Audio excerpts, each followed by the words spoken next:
You ask Tiger to solve. This deals with linear equations with one unknown. The final result is y equals -4. Let's solve it step by step. Simplify the expression. Expand the parentheses. Simplify the arithmetic. Group all y terms on the left side of the equation. Subtract 7y from both sides. Group like terms. Simplify the arithmetic. Group like terms. Simplify the arithmetic. Group all constants on the right side of the equation. Subtract 18 from both sides. Simplify the arithmetic.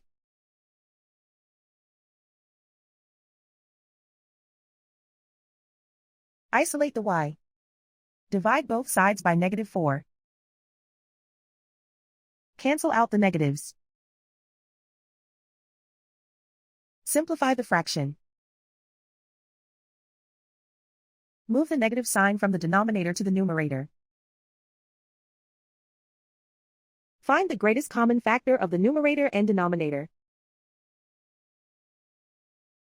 Factor out and cancel the greatest common factor. And so the final result is y equals -4.